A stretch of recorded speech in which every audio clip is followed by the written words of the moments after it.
सुनो सुनो ये दुनिया वालों, अष्टवक्र की अजब कहानी। सुनो सुनो ये दुनिया वालों, अष्टवक्र की अजब कहानी। तीन लोक में ऐसा अब तक हुआ नहीं कोई ब्रह्म ज्ञानी। सुनो सुनो ये दुनिया वालों, अष्टवक्र की अजब कहानी। आध्यात्मिक जगत में अष्टावक्र गीता सूर्य की तरह से है।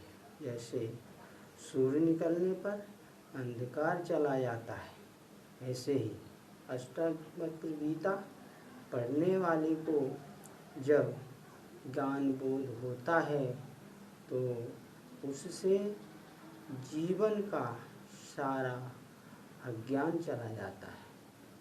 प्रिय बंधुओं, आज हम अष्टावक्र गीता पर विचार करने जा रहे हैं। आध्यात्मिक जगत के महानायक अष्टावक्र जी के बारे में अनेक कथाएं प्रचलित हैं, जो गुरुजन संतजन अपने अपने ढंग से प्रवचनों में बताते हैं। राजा जनक एक बार अपने विद्वानों के साथ बैठे हुए सत्य पर चर्चा कर रहे थे। सत्य क्या है और कहाँ है। तभी माता के गर्भ से आवाज़ आई कि पिताश्री, सत्य बाहर नहीं है, सत्य तो अपने भीतर ही है। तो राजा जनक और उपस्थित सभी ज्ञानीजन सोचने लगे, ये बालक पैदा होने से पहले ही बोलने लगा है, ये अवश्य ही एक विचित्र बालक होता है।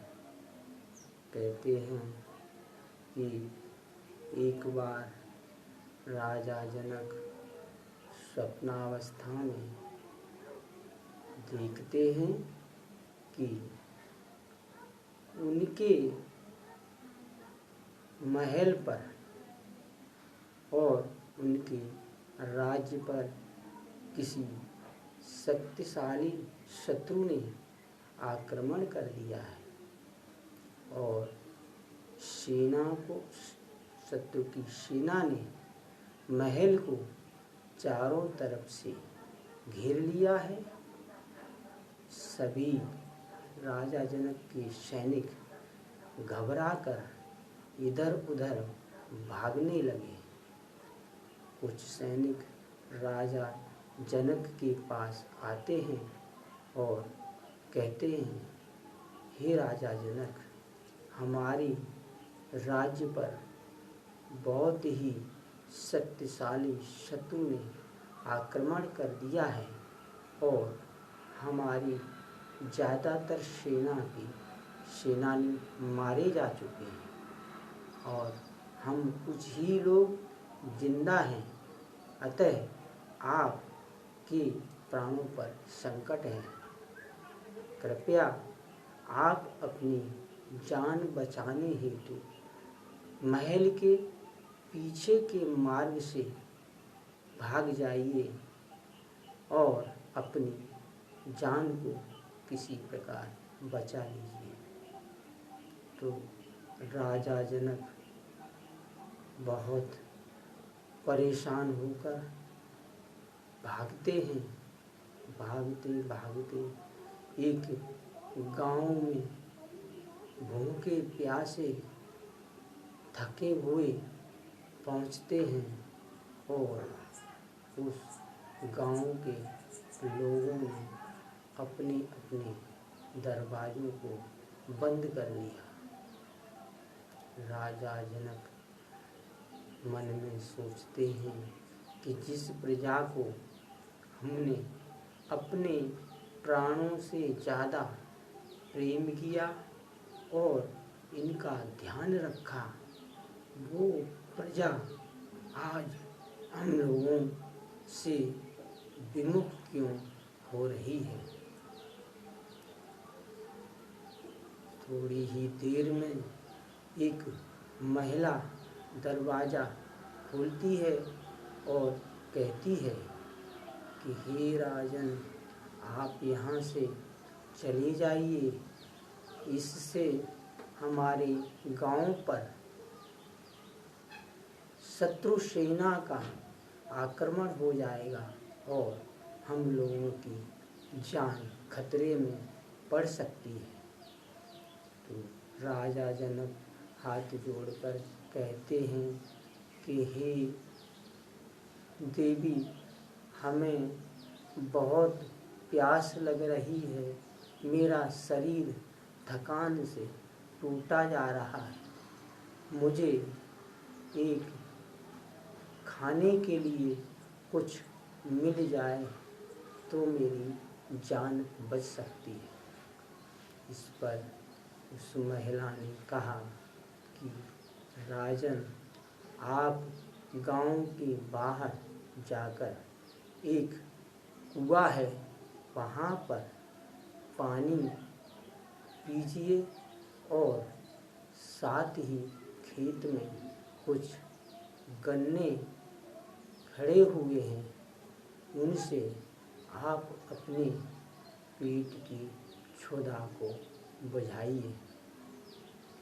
इस पर राजा जनक आगे जाते हैं और वहाँ पर पानी पीकर गन्ने को चूसकर थके हारे कुएं के पास वृक्ष के छाया में बैठ जाते हैं और अचानक उनको गहरी निद्रा आ जाती है।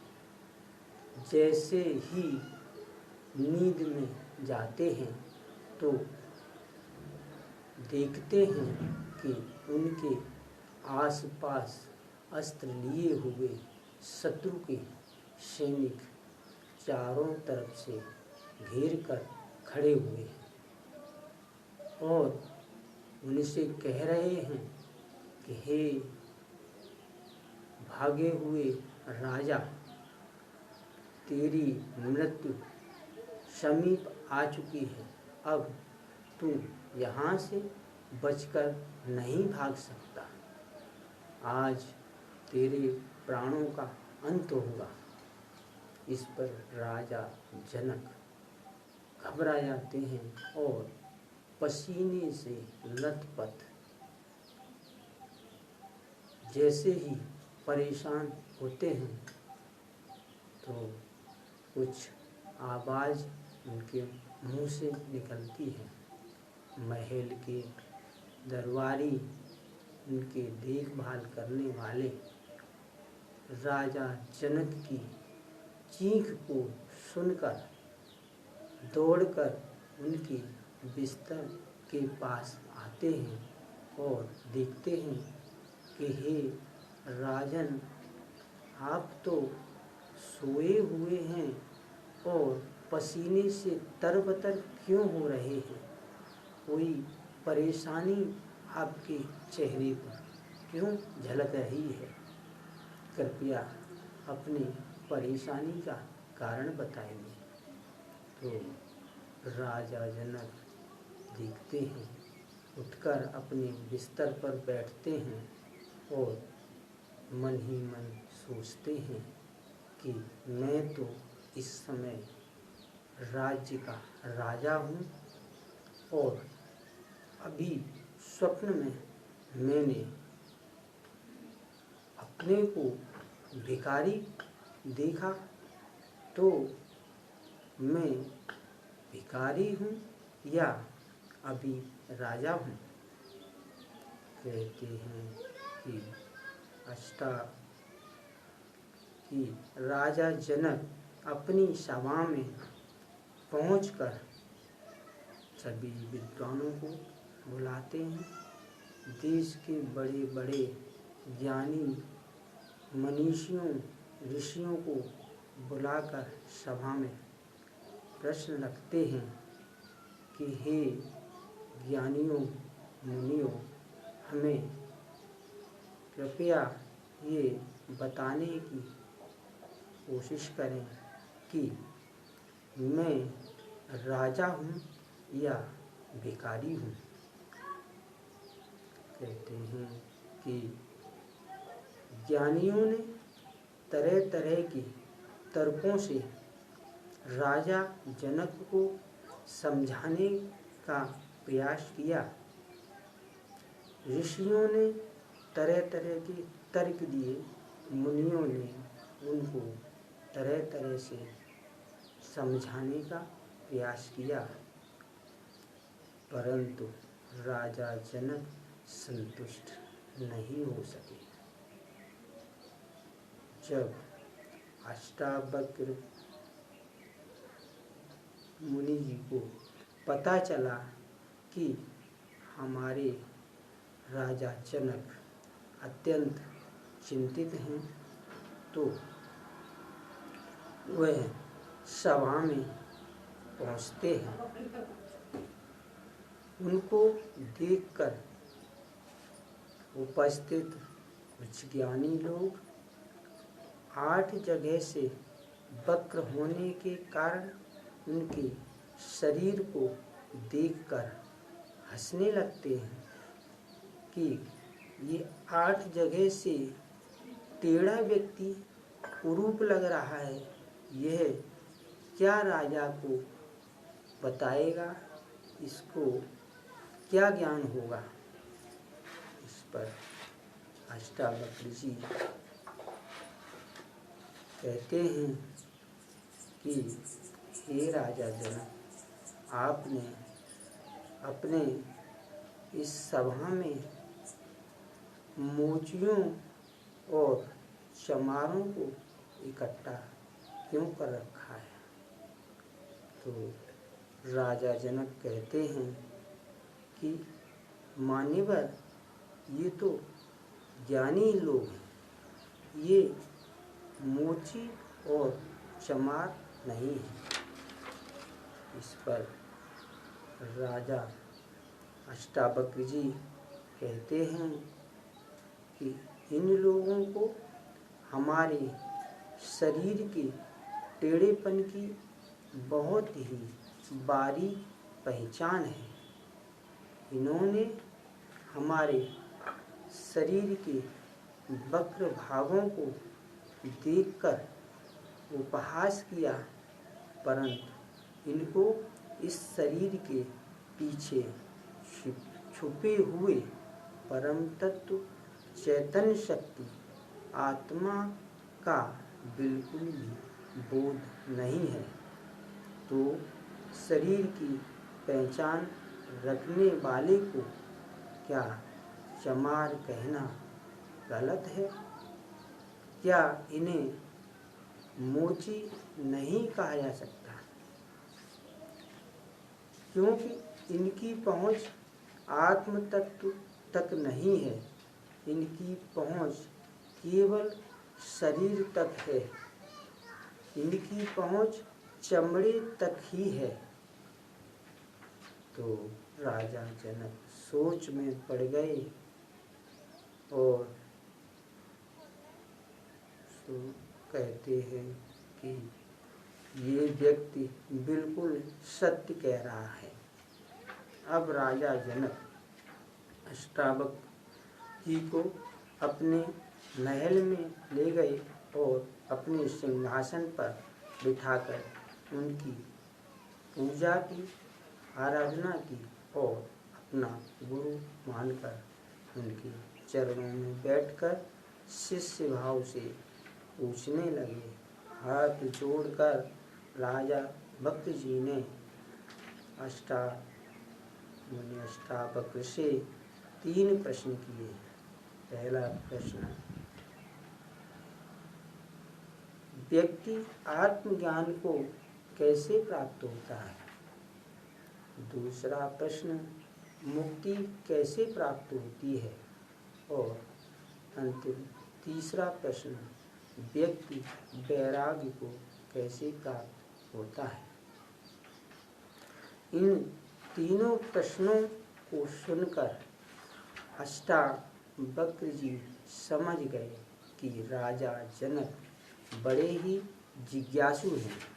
इन्हें जानने की बड़ी तीव्र इच्छा है। ये मुमुक्षु हैं। इन्हें मुक्त होने की इच्छा है।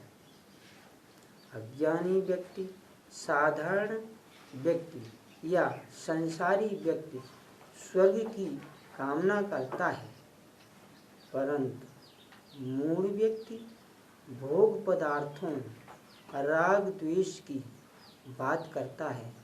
परंतु राजा, आप तो मुक्ति की बात कर रहे हैं। और अष्टावक्र जी इस पर राजा जनक पर बहुत ही प्रसन्न हुए और कहने लगे, राजा जनक, आप तो वास्तव में आत्मज्ञान के अधिकारी हो। हे राजन, अगर संसार से मुक्त होने की इच्छा रखते हो तो विषयों का चिंतन विष के समान त्याग दो। विषयों का चिंतन विष के समान त्याग दो और क्षमा, दया, संतोष और सत्य को अमृत के समान पान करो। यहाँ पर दो बातें हैं। एक बात त्यागने से संबंधित और दूसरे अपनाने से है। विषयों की अति आसक्ति, लालसा को त्यागना है और क्षमा, दया, संतोष और सत्य को अपनाना है। विषयों के जाल में फंसकर जीव बड़े दुख उठाता है, क्योंकि विषयों का भोग कर शरीर कमजोर होता जाता है, बुद्धि मलिन होती जाती है। इसलिए ज्ञान के अधिकारी को विषयों की आसक्ति को त्याग देना चाहिए। इस पर राजा जनक बोले कि हे राजन, अष्टावक्र जी, विषयों को त्यागने से शरीर का निर्वाह नहीं हो सकता और इस संसार में बड़े बड़े ऋषि मुनि, राज ऋषि, ब्रह्म ऋषि हुए हैं जिन्होंने विषयों का त्याग नहीं किया। वे सभी आत्मज्ञानी थे, ब्रह्मवेत्ता थे, सभी भोग भी भोगते रहे हैं और आप मुझे विषयों को त्यागने को क्यों कह रहे हैं। इस पर अष्टावक्र जी राजा जनक की बात सुनकर कुछ मुस्कुराए और कहने लगे, हे राजन, आप सत्य कहते हैं। ज्ञानी व्यक्ति को इस विषय पर गहन विचार करना चाहिए। वास्तव में विषयों को नहीं, विषयों में जो अति लगाव है, विषयों में जो अति आसक्ति है, उसका त्याग करना है।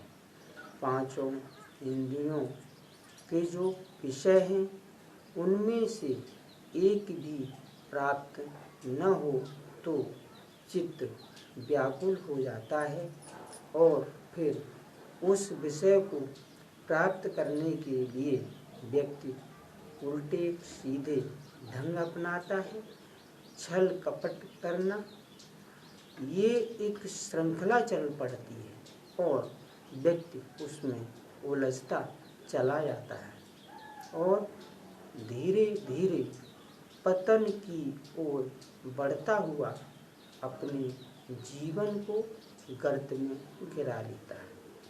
अगर प्रारब्ध भोग के कारण जो भी प्राप्त हुआ है उसी में संतुष्ट रहे, जैसे भूख लगना, खाना खाना, ये तो स्वाभाविक कर्म है, इसका त्याग नहीं करना है, परंतु तरह तरह के व्यंजनों को इकट्ठे करना, तरह तरह के पदार्थों को इकट्ठे करते रहना, अनुचित ढंग से आदि आदि चीज़ों को स्वाद के लिए इकट्ठे करते रहना, उसका स्वाद का चिंतन करते रहना, ये बंधन का कारण है।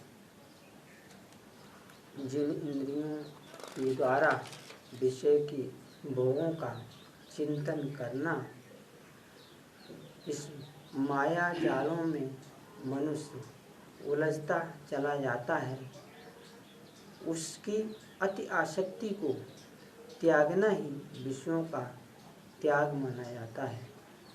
देखना, सूंघना, सुनना, स्पर्श करना आदि इन इंद्रियों के विषयों की जो अति आसक्ति है, उसको त्याग करना है।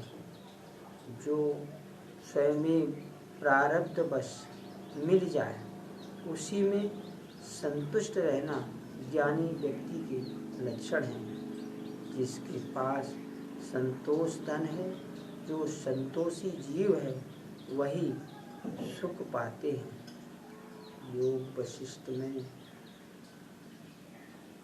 भी ये आया है कि 14 वर्ष की उम्र में भगवान श्री राम को वैराग्य हो गया था, तो वहाँ पर मुनि वशिष्ठ जी रामचंद्र जी से विषयों की आसक्ति को त्याग कर मन के चिंतन को रोककर अपने वास्तविक स्वरूप जो सत्य है, हमारा वास्तविक स्वरूप चित्त है और हमारा वास्तविक स्वरूप आनंद है, वास्तविक स्वरूप आत्मा है, जानने की चेष्टा करने की बात कह रहे हैं।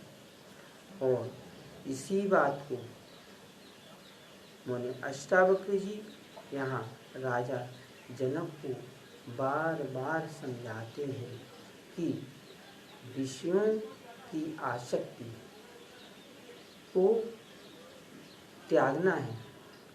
इस पर जोर देते हैं कि जो मन में